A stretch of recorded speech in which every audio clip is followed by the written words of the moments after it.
If you have ever followed the 50-30-20 rule perfectly and still ended up with nothing in your savings account at the end of the month, this video is going to explain exactly why that happened and what to do instead.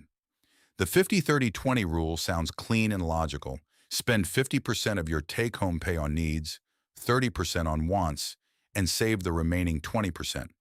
Financial influencers love it, personal finance textbooks teach it, and millions of beginners try it every single year. But here is the problem nobody talks about. When your income is tight, the math simply does not work the way the rule promises. The rule assumes your needs will neatly fit inside 50% of your income. But for most people living in a real city with real rent, real groceries, and real utility bills, needs alone can swallow 60, 70, or even 80% of what comes in. So you adjust. You tell yourself you will cut wants down to almost nothing and still squeeze out that 20% for savings. And then life happens. A car repair, an unexpected medical bill, a friend's wedding, a slightly higher electric bill, and that savings number gets raided before it ever has a chance to grow. The deeper problem with the 50-30-20 rule is not the percentages. It is the structure.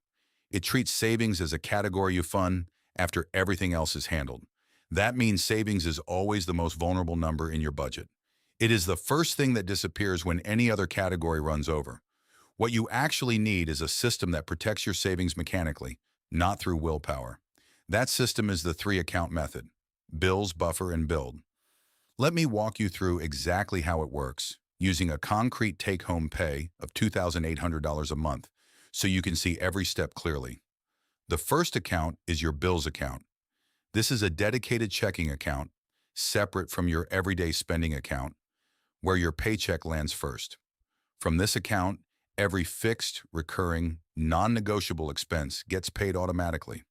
Think rent or mortgage, utilities, insurance premiums, minimum debt payments, subscriptions you genuinely need, and any other bill that arrives on a predictable schedule.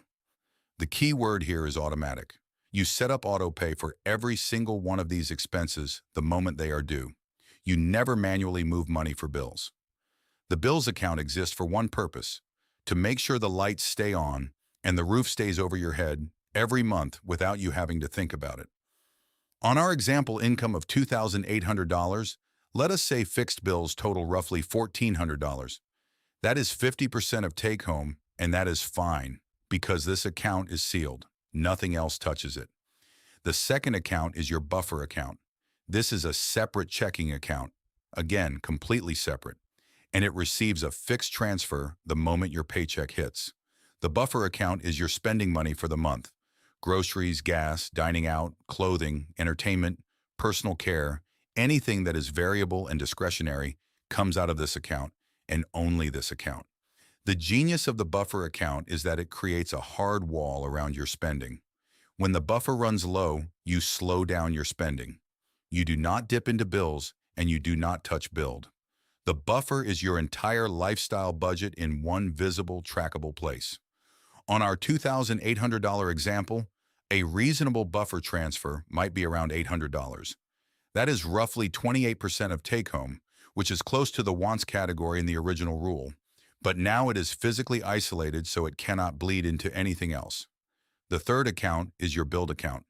This is a savings account, ideally a high-yield savings account at a separate bank, so it is slightly inconvenient to access. And it receives an automatic transfer on the same day your paycheck arrives, before you have spent a single dollar on anything else. On our example, that transfer is $600, which is about 21% of take-home. This is the most important structural difference between the three-account system and the 50-30-20 rule. In the old rule, savings is what is left over. In this system, savings moves first, automatically on payday, before your brain even registers the money as available. Behavioral economists call this paying yourself first, and decades of research confirm it as one of the most reliable ways to actually accumulate savings regardless of income level. Now let us look at what this looks like after 12 months, compared to someone who tried the 50-30-20 rule on the same income. The person using the 50-30-20 rule intended to save $560 a month. That is 20% of $2,800. But because needs kept creeping over budget and the savings category had no protection, They averaged maybe $150 saved in the months things went smoothly, and zero in the months something unexpected came up.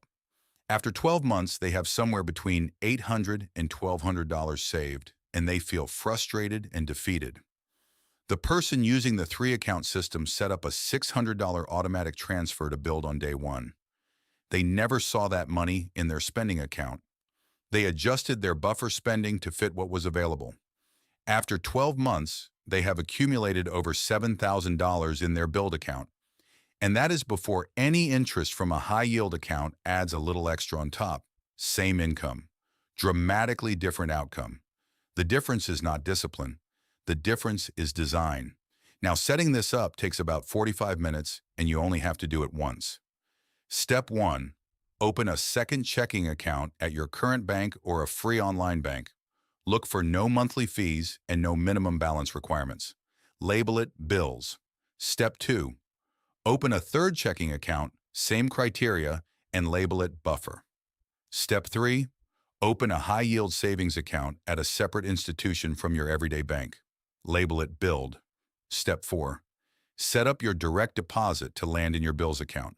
Step 5. On payday, set up 2 automatic transfers, one to buffer for your monthly spending amount and one to build for your savings amount.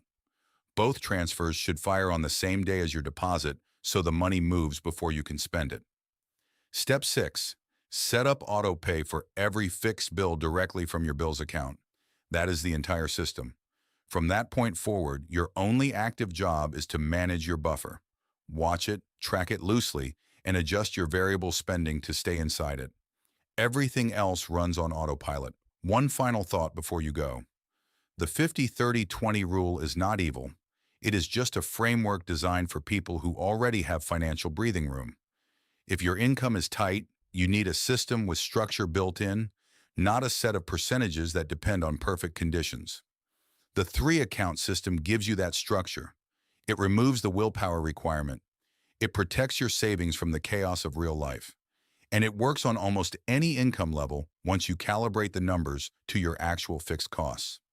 If this kind of practical, no-fluff money content is useful to you, follow SaveFreely so you never miss a video. We cover real strategies for real budgets every single week.